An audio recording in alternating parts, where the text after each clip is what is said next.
In a 10 hiding spot. This is based on the story, but how the absolute living hell did William get away with this, okay? Hiding the bodies in animatronics? Dude, the smell of rotting bodies would absolutely ruin anything. And the heat from the animatronics moving would speed up the actual decomp of the bodies inside, thus making it worse. And the animatronics are in front of other children every single day, okay? Like, parents even started complaining that the animatronics were leaking mucus and blood, as well as, quote, smelling like death, okay?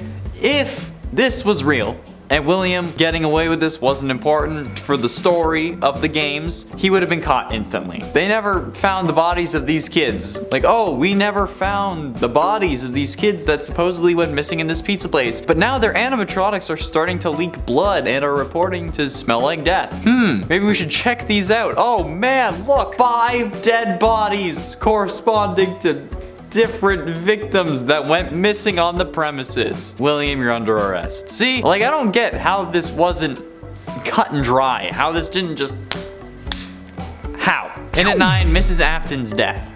This is more so embarrassing because of the community as a whole. The story of Mrs. Afton, if there even is one, is a mystery that we've been debating for ages. A story that hasn't even had a slight amount of explanation, okay? No references, no mention of an actual name, nothing. So naturally, there are theories. However, these theories have no actual base in game lore, and instead focus on FNAF animated music videos, and stories, and fan fictions that are treated as canon, and sometimes heavily so. The truth is that we have no idea what happened to Mrs. Afton currently, alright? We don't even know if there really was a Mrs. Afton or if it was just like a baby mama or a one-night stand, or like maybe William ended up having like a surrogate so that he could have children of his own, alright? His kids may also just be adopted. There's a whole series of explanations as to what can actually be the case. But either way, for some reason, okay, and I don't know what really caused this to pick up, a load of people think that Mrs. Afton died in a car accident. Like, I mean, it's a possibility. That doesn't mean that it's canon, okay? Technically, there's infinite possibilities, okay? I mean, there are also others that think that William killed her or that she just left him because she found out what he was into, but then again, for some reason, she would also have had to leave him with his prime demographic. Others think that the reason that she left was because he started killing. Others think that she died in a plane crash. And you know what? All are equally possible, but nothing is actually canon, so stop treating it like it is, because frankly, it's embarrassing. In at 8, Princess Quest. Another embarrassing moment from William. Alright, the whole reason he made Princess Quest a thing in the first place was to lock Vanessa away and prevent her from regaining control of her body whenever William needed it, okay? So why the hell did William create some sort of fail-safe to let her escape? Like, okay, maybe he didn't expect Gregory to come along, or maybe he did and figure it out, I don't know. But given the track record of this series and the amount of times William himself, just alone, has been burned, literally, you think that he would have smartened up already. But you know what? He didn't. And you know what? It's like having a self-destruction button, okay? It's like having something on the inside of the Iron Man suit or on the outside of the Iron Man suit that someone can just tap and then boom, it doesn't work anymore. Like, why? Why would you do that? It's stupid. If you want something to work, why give it away to not work? Like, this is one of the dumbest things that William has done. And at 7, Mic Trap. The Mic Trap versus Will Trap debate, at least in our comment section, seems to be over. Well, at least it was until other videos went out, because, you know, people are gonna start trolling again. However, the debate over who is in the Springtrap suit is sometimes still heavily debated on other comment sections and like on Reddit. And this is specifically thanks to the final scene from the sister location final cutscene that involved the final speech from Michael and the reappearance of Springtrap, confirming theories about him surviving the Fazbear Frights fire. However, the appearance of Springtrap, accompanied by the line of "I'm going to come find you," left some people thinking that Michael was the one in the Springtrap suit instead of William, also leading to the conclusion that Michael was the purple guy instead of William, which is also wrong, as confirmed by Scott when he said check MatPat's explanation on the subject, which MatPat concluded that Michael had no way of being the purple guy and thusly is not Springtrap.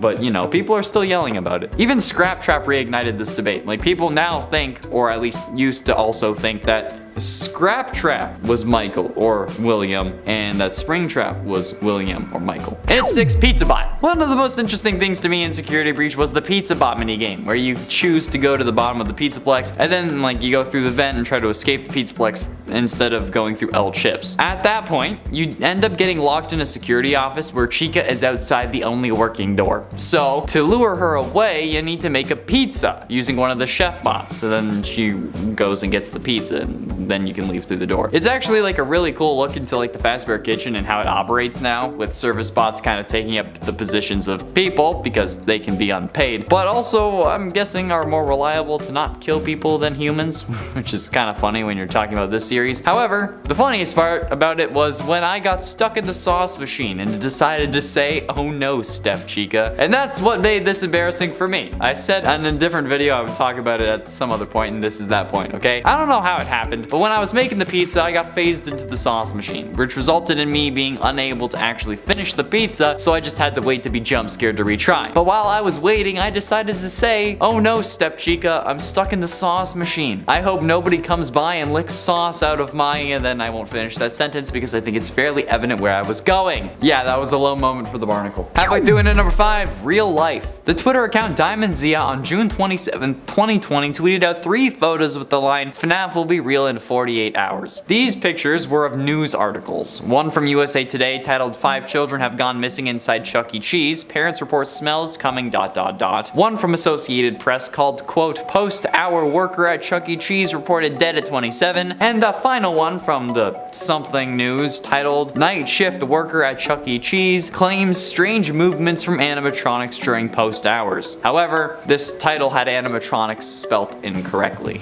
It said Amicatronics. Everyone was freaking out, and pictures of the articles, particularly the first one, were shared all over the internet. People were like absolutely spamming everyone, especially because this was around the time where Chuck E. Cheese had announced its closure. However, people didn't realize that these were fake. How are they fake, do you ask? It's easy. They just edited the source code, okay? Because you can change what anything says on a website, but it will only change for you until you reload the page, okay? And you can do this by editing the source code. You just need to find the aspect you're looking for, and then you can change what it says. Once you do that, you can do basically whatever you want. You can even change pictures, okay? So whoever made the original image just found an article from USA Today. It didn't even have to be about Chuck E. Cheese because they could have changed the picture, and they just changed the title to 5 missing children going missing, and like the same thing with the other articles, hence why there were only images of the articles and not actual links. It was a hoax that blew up, and people actually believed it, and some still do. In it for disturbing desires. So this is something that I've noticed in the comments that actually worries me, as well as pretty embarrassing. So we've made a series of videos about how we could turn the closed Chuck E. Cheese restaurants into FNAF joints, okay? Or even like just one ideal location. Not in Utah, though, ironically. But you see, in the comments of those videos, which you should totally go watch, by the way, then share them with Scott, because I want to kind of do that even if it's just open for like a week or a weekend. And I mean, like, if Mr. Beast can open fast food, I'm sure Scott can make this happen, okay? The comments, though, on those videos are full of various people telling me how they think it would be a great idea, because then they could die in the FNAF restaurant and go on to possess an animatronic. What? Why the absolute living would you want that? First of all, okay, possession, not real. That's not a thing in real life. I've yet to see real evidence of it or anything else paranormal. In addition to that, though, even going by FNAF rules, you would need to suffer in order to die and generate the agony that is needed to possess something. Since in FNAF, all possession is actually just a manifestation of your extreme agony grabbing onto something that's nearby, as we learned from Fazbear Frights and Dr. Phineas Taggart. Getting close to the end in number 3, forgetting Foxy. I'm pretty sure that the Foxy mechanic was added to help keep the player from just keeping their screen down for the whole night, since I don't think you can really get jump scared if you don't bring up the tablet with the cameras unless like you're looking to the wrong side of the office. So Foxy was a way to ensure that you actually had to load up the cameras and hold them back, as a way to actually have the possibility of being jump scared. Because if you don't look at Foxy throughout the whole first night, he can actually jump scare you. However, forgetting about Foxy and not checking Pirate's Cove is a horrible idea, even if unintentional. My personal strategy is to put the camera on Pirate's Cove when you close the tablet, so that you make sure that when you open it the next time, Foxy gets his dose, okay? He gets his attention. And just like Peanut, the SCP, he'll stay in place. And that just makes sure that I don't forget about him either. Because my reaction time isn't fast enough to stop him from getting into the office. But ultimately, in at number 2, purple versus pink. The purple versus pink guy debate is the Mike versus Will Trap debate, okay? But it's from the early days, when all we had to worry about was different colors and not like 14 different purple characters. This debate came after FNAF 2's Foxy Go Go Go minigame, where some fans believed that the guy standing in the corner all smiley was a different group of dead kids, and it was a different killer because he was slightly lighter. That's right, he was not the exact hexadecimal code for purple that we knew, so we thought it was a different person. And you know what? This is stupid. Don't do this, okay? They're all the purple guy. It says so in the FNAF like handbook or whatever it's called. It says purple guy, okay? He's the purple guy. Stop it. Leave me alone, okay? I only use the pink guy when I need an extra slot on a list because there's not enough William Afton versions or something like that, okay? It's purple guy. And finally, in at number 1, the Bite of 83. The Bite of 87 was one of the most mysterious moments in the entirety of the FNAF series, and it was introduced in the first game. Being introduced in the series into FNAF 1 from 2014, the Bite of 87 has remained one of the most debated points in FNAF history, and we can't quite agree on what happened. At first, we thought it was Golden Freddy who caused it, then Freddy, then Mangle, then Fredbear, then Toy Chica, then back to Mangle, and then everyone in between. And everyone has their own opinion on the subject, but for some reason, most people think that FNAF 4 is the Bite of 87. However, it's been confirmed that it's the Bite of 83. Okay, if you Google the Bite of 87 as well, you get pictures from FNAF 4, which is not helping. And I don't think it helped that one of the most famous lines Markiplier has ever said was that the Bite of 87? It wasn't, Mark. I'm sorry. Okay, it's been years. Everyone needs to stop it, okay? The Bite of 83 is FNAF 4, and I still see it in the comments today, so stop it. In at 10, Chica. The problem with this, it's embarrassing because every time I bring up Chica, I can't help but make some form of crude joke about her. And not like a stupid joke, like Kentucky Fried Chica, like I did for Top 10 Tastiest Animatronics and for that thumbnail. Instead, what I did for number 1 of the Tastiest Animatronics list, where I put Toy Chica as number 1, then said it was obvious as to why she was at the top, because she is one. Like, don't get me wrong, okay? I think that it was funny as hell, but that's still kind of embarrassing, since, you know, like it's a fictional robot chicken, and I make jokes about wanting to sleep with. I don't know any way to put that delicately, honestly. I mean, like, I made the whole top 10 tastiest animatronics list because I wanted to make that joke at the end about how Toy Chica was the tastiest. For real, that's why I made the list, so I could just say that I wanted to eat Chica.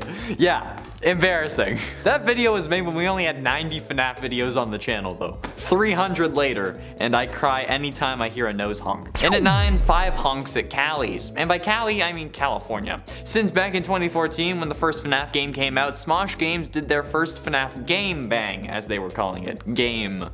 YouTube game, where they all played a round of the game, and the person who survived the shortest amount of time before getting killed had to put on a werewolf costume and dance around in the street in an attempt to get 5 cars to honk at them, only being able to take the costume off when they did. Now, this would have been more embarrassing if it wasn't Lasercorn who got punished, or maybe now I just think that that would be way too fun, but honestly, I remember this video so fondly, and at the time, I thought it was pretty embarrassing. Like, nowadays, I'd probably just do that for fun, and instead of having to be forced to do it because I lost a game. But still, at the time, it was pretty rough to watch. Not as rough as some of their other punishments. Wrestling and lubricant definitely comes to mind, but these were the good old days of YouTube, where people watched Minecraft mod reviews and my music taste was limited to Minecraft parodies.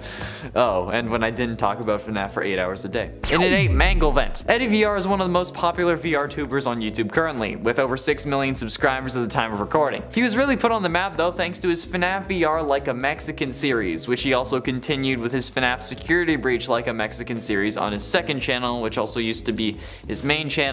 Long story. Anyway, when starting up his series, he was getting a feel for the game. This involved him popping into some of the mini games, freaking out, and then quitting. And after staking his head outside the office in FNAF 1, thus triggering a Foxy jump scare, he hopped into the Manglevent repair level. Now, his initial reaction was that this doesn't seem too bad, but when the lights go out, he starts freaking out a bit. But when it really got embarrassing, but also hilarious was when he started the level by flipping the first lever, right? The one that's in front of you that you have to get real close to. And then he went absolutely ballistic when Mango was right there in his face. Of course, he was calling it mangoes, which made quite a few commenters more than a bit upset, but still.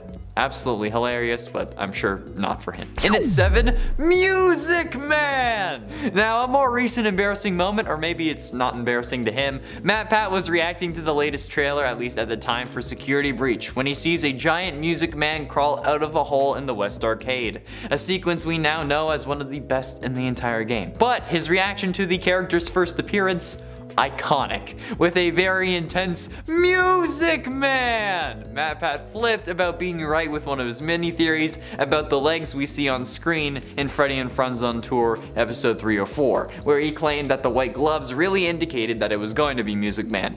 But this moment was not only iconic, but kinda memeified, with me referencing it multiple times in various previous videos, and the internet even remixing this into a song that is so much of a jam even Snoop Dogg would bop to it. I mean, like, there's also the whole meme of crying child as a kid wearing any shirt with 2 stripes thing that was going around, and then I even used it in a thumbnail for Top 10 Gaming Elite. That's probably more embarrassing, but I haven't really gotten to talk about the whole Music Man thing, so I wanted to. And at 6, Panic. Honestly, looking back, panicking at all during a FNAF game is pretty embarrassing, since nothing can really hurt you, and while yes, in VR it definitely feels like you're really there, it's not really going to cause any danger to you. Although, I will say that I am totally a little bitch when it comes to horror, okay? The first time I played FNAF VR, I played it on the channel. And I'm already bad at normal FNAF, so playing it in VR was even worse, okay? I was even worse, which resulted in me running out of power on the first night, which is kind of my signature move. So, as the slowed March of the Toreador started playing, I was freaking out, and I knew that that was pretty embarrassing.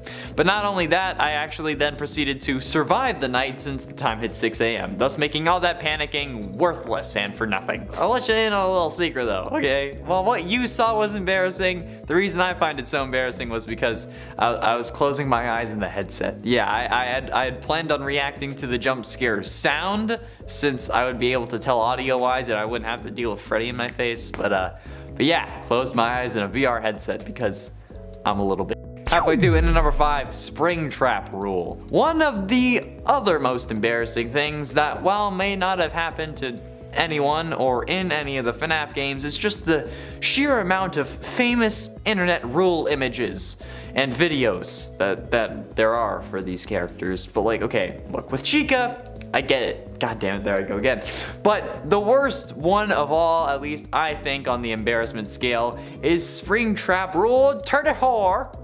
Art. That rule being for anything you can find on the internet, somewhere, somehow, there will be an adult version of that content. And unsurprisingly, FNAF and even Springtrap are not immune to this rule, unfortunately. But just think about that for a second, please. Most people consider William Afton to be dead, even if he's not actually dead. Which means that most people who look at this are looking at a dead serial killer's rotting corpse stuck inside an animatronic that has shoved every inch of him with metal and robotic bits and thinking, damn, that's sexy. I've had people DM me these forms of Springtrap images before. Like, bro, what? Why? Like, he's literally a man who should be dead, but is being kept alive by the spirit of one of his kid victims, and you want to see him flog the dolphin? This is the reason that God left in Supernatural. God has left the chat. Jesus has left the chat. Allah has left. Everyone has left. Satan has left the chat. In at 4, FNAF 4 prediction. Oh, look at that. Once again, MatPat is on this list. However, I've made enough digs at myself. It's kind of equal, so I think it's allowed. But during the build up to FNAF 4, we really had no idea what was going on. And then once it released early on, MatPat thought that he had won, saying that in a rush to actually release FNAF 4, Scott missed a huge detail that made the game actually impossible, without even pointing out how anything is possible in a series about animatronics being possessed by the souls of children and a killer who literally can't die. The entire theory relied on the point that this was the bite of 87, something that last time I noted is one of the most embarrassing debates in all of FNAF history, saying that if the frontal lobe of the brain had been removed by an animatronic, the kid that we play as wouldn't feel fear, thus the nightmare animatronics were impossible. And you know what? This would have been true had this have been the bite of 87. However, we now know that that is not the case. But since MatPat was stuck in con season, we'll give him a bit of a pass here. But seriously, looking back, it's pretty cringe, especially with what we know now. Like, looking back on any past theory, especially my own when more evidence comes to life, is a pretty rough deal, but yeah. Getting close to the end, and in number 3, the puppet. The puppet is one of the most iconic characters ever in the FNAF space. The character that gave life to other animatronics and William Afton's first victim, but also one of the simplest characters to contain. All you need to do in FNAF 2 to avoid the puppet is keep the music box wound. The game even tells you when it's running out of juice with a flashing icon on your screen, and then even a flashing icon next to the camera that you need to go to wind up the box. So imagine how embarrassing it is to get jump scared by the puppet when the game gives you a million warnings that you're about to be jump scared. Yeah, pretty embarrassing. And it's even worse in FNAF VR, since thanks to the way that it's set up, you just need to keep your finger on the wind button and then use your other hand to worry about the lights and the Freddy mask. That's it. It's one of the easiest FNAF VR levels because of this. But people still get jump scared by the puppet. And it's unfortunate really, but still creepy because the way the puppet walks up to you in FNAF VR. At least like that way you literally see it coming, although at that point you also can't really stop what's happening. It explains how he got there though. He didn't just jump from his room and go around corners. And ultimately, in at number 2, was that the bite of 87? Markiplier is commonly known as the FNAF King. Some consider Daka the FNAF King, others MatPat. And despite our over 400 FNAF videos, nobody really thinks that I'm the FNAF King, despite me literally having King in my username, but that's fine, I'm not salty. However, the biggest embarrassment, at least in my eyes for Mark, was the infamous line, "Was that the bite of 87?" said after watching Crying Child get chomped on at the end of FNAF 4. Now, this was indeed not the bite of 87, but this single line sent the internet spiraling. Now, some people still to this day fight that FNAF 4 is the bite of 87, which it's not. The game takes place in 1983, okay, and it was confirmed as such in Sister Location. But either way, I've had multiple people follow me on either Instagram or TikTok, which you should totally follow, by the way, because I'm posting more FNAF content on there. But a load of these users have had their names as some version of this line. The one I can remember the most, which is probably because it was the first one, was that the bite of _87? And then after that, a whole lot of them came. I don't know why. I mean, like, it's probably something that Mark wants to forget, but I'm sure that Markiplier simps love it. Yeah, that's right, Jada, I'm looking at you. What do I need to do to be the FNAF King? God, I've only made videos for a year. And finally, in at number 1, left eye. This is definitely not going to help with the whole FNAF King thing. However, it's more of a case of not being the direction king. So back when FNAF VR first came out, I was playing it on the channel a couple of times. Actually, no, this was like 2 years after it first came out. But when I first got it, like I mentioned previously, I was secretly closing my eyes because, again, I'm a little... However, the most embarrassing time for me was when I was trying to do parts and service levels. It starts off with Bonnie, and in becoming the purple guy in FNAF VR, which is a video on the channel that you should check out, the first instructions are to remove Bonnie's left eye. Now, I pulled out the left eye, but I kept getting jump scared, so I figured I was doing it too slow, or too fast, or I was hitting Bonnie instead of just pulling out the eye, so I tried it, and I kept trying, and I tried a lot, each time getting jump scared. And it wasn't until after the video, after I had filmed it and was editing it, that I realized that I was pulling out my left instead of Bonnie's left, which is a really stupid way of putting it, but I guess it makes sense given the series we're talking about here. Yeah, that was a rough one. I loved the comments on that video though. I was red-faced for like a month after this until I finally got my redemption. And at 10, killing where you eat. The biggest mistake that William ever made, in my personal opinion, and I will say this until the day I die, was the fact that he killed people in his restaurant, okay? It's unknown if this was always his intention, but like, come on. Who would think that this is a good idea?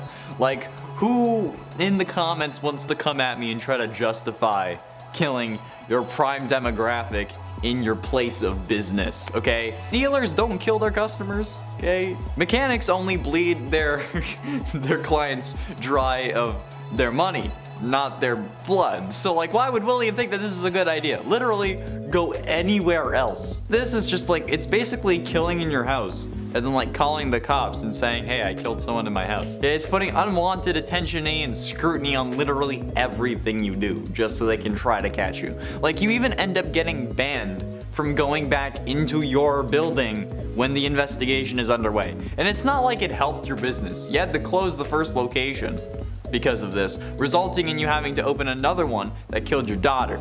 So, Yeah, pretty embarrassing if you ask me. All you had to do was go to the park or some random alleyway or like a laser tag place, and then boom, your kids would be alive, you'd be harder to suspect, and you'd be rich from your business, because honestly it was a good idea, but you're done. And at 9, Cassidy. Assuming for this scenario that Cassidy is the one you should not have killed, this was also one of the most embarrassing things that William could have done. Or maybe he doesn't consider it a mistake, because like the one you should not have killed is kind of keeping him alive after all, although it's still unclear if they're doing that currently or not. But they're doing it as a way to make him suffer. So I feel like getting possessed by a child is pretty embarrassing. I mean that, like, depending on the angle that you want to like look at, that I'm going with it's embarrassing. If I was possessed by a child, I would be embarrassed. I don't think I am, hopefully.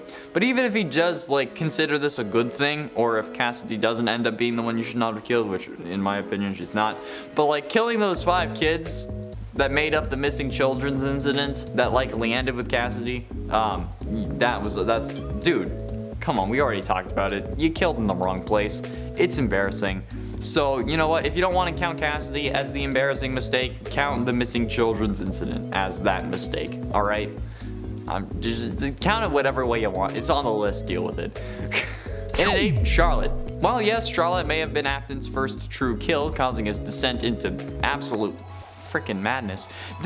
In the games, Charlotte ends up possessing the puppet, who then gives life to the other animatronics, which causes you to disassemble them and release their spirit. In both universes where William kills Charlotte, it comes back to bite him in the ass since Henry comes after him for it, which results in what should be his death multiple times over. And not to mention how in the book specifically, unbeknownst to her at least, she is an animatronic robot that was meant to replace the daughter that Henry had lost. But it was also revealed that the animatronic is also Baby. You know, the baby animatronic that we all know and love? Yeah, who can switch between her forms at will, and then the human version doesn't remember being Baby. So yeah, Charlotte in the books is also Baby, which is also in the games William's daughter.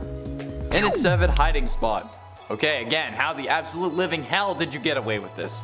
The smell of rotting bodies would ruin any place that you're in, okay? It doesn't matter if you're eating, if you're dancing, I don't know, committing murder. The smell of rotting bodies always puts a damper on things. And the heat from the animatronics moving on like all their insides, because you know, it's heat. It would speed up the decomposition and make it stink even worse, because heat always makes things worse. And the animatronics are in front of people every single day, okay? People even started complaining that the animatronics were leaking blood, as well as, quote, smelling like death. If that was real life, William would be gone, okay?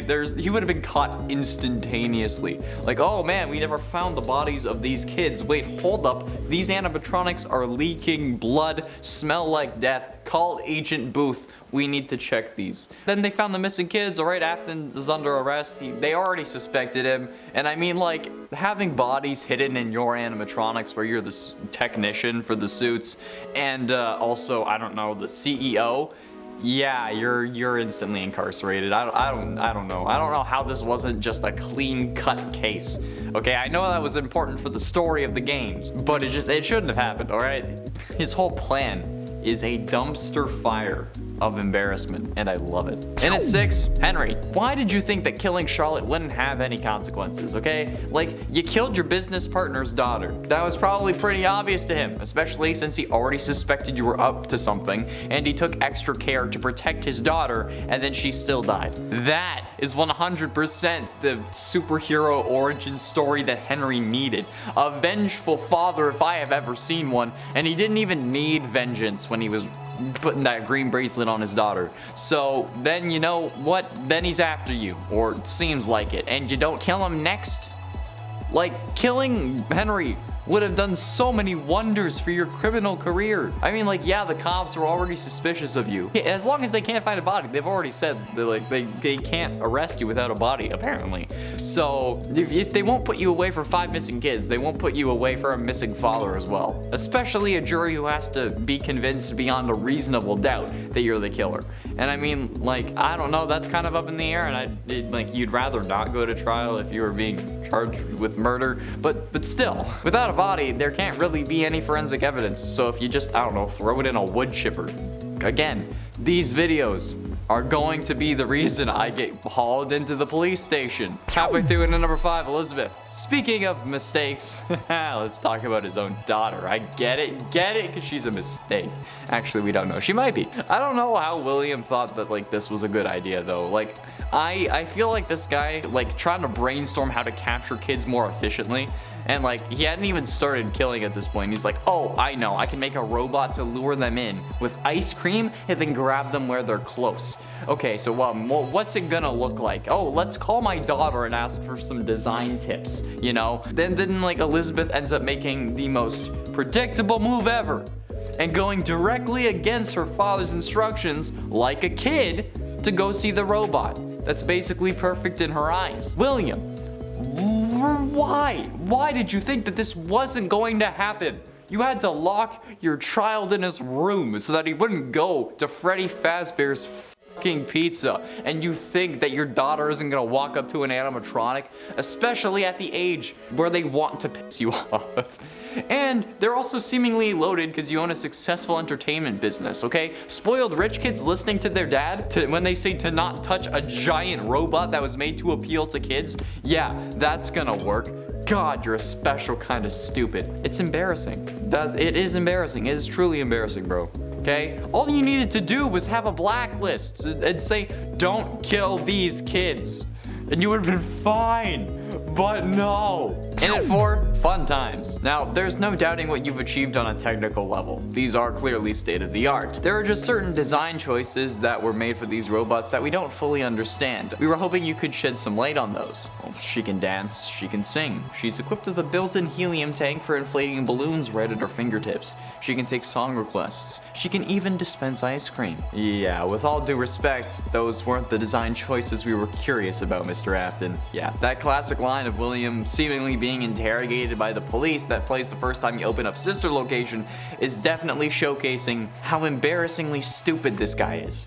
The cops know what these animatronics are doing and are capable of, and what they were designed to do, so they instantly end up being even more suspicious of him. And considering like the circumstances, we can also assume that Elizabeth is inside the robot. Like, there's no way that they confiscated the animatronics before they had to close Circus Babies. So she is definitely still inside the robot. So they're definitely keeping a closer eye on him, and his daughter's in a robot that they're asking him about, okay? Bro, yeah, why? Designing the fun times as killbots before seemingly you actually had the rest of the FNAF roster, definitely an embarrassing moment. Especially considering how one of the fun times was meant to symbolize your dead wife. I don't wanna know how you were trying to fill that one with souls, bro.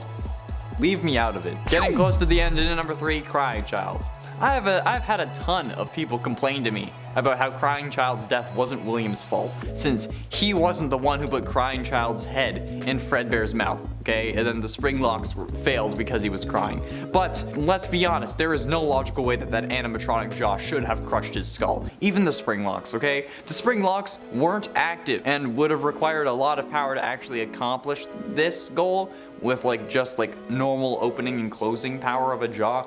So the only way that Crying Child's skull could have been crushed was if Afton had intentionally, for some reason, supercharged the jaw of the animatronic. Which it would make sense if he wanted to use it as a kill machine, like as a prototype fun time, or maybe he wanted to use it as a backup kill suit in case Spring Bonnie ended up failing. Figuring more power in the jaw would help him, which clearly it did, just in literally the worst way possible.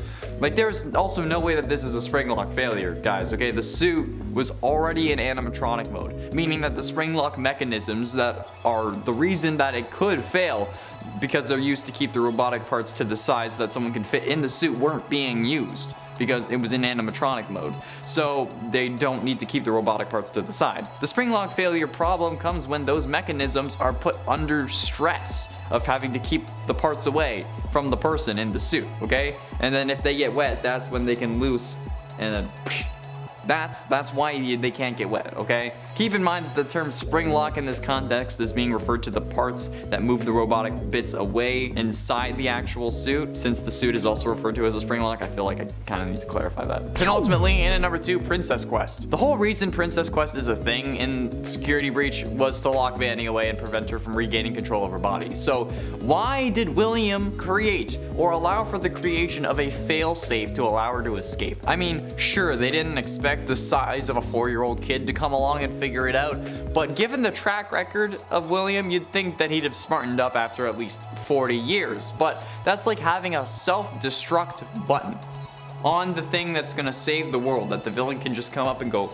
boop. That's like some Austin Powers level comedy. Or like if the Flash had a steal my speed button on like him anywhere at any point. It's just stupid. If you want something to work, why give it away to fail? And then you let it happen. It fails because of a kid the size of a 4-year-old. Maybe not even. This is one of the dumbest, most embarrassing things that William has had happen, and probably like the 3rd dumbest overall, okay?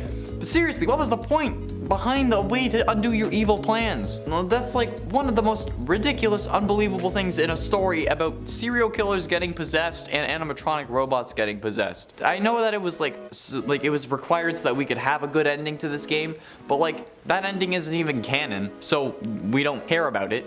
Okay, it was one of the dumbest things that has ever happened in this series. Why? Why would you do that? And finally, into number 1, Springtrap. Being the genius behind some of the most advanced robotic technology in the universe, we expect a lot from William, okay? He's the suit technician, he's the main killer, he seems to be the CEO of the company, so he should really know what he's doing, right?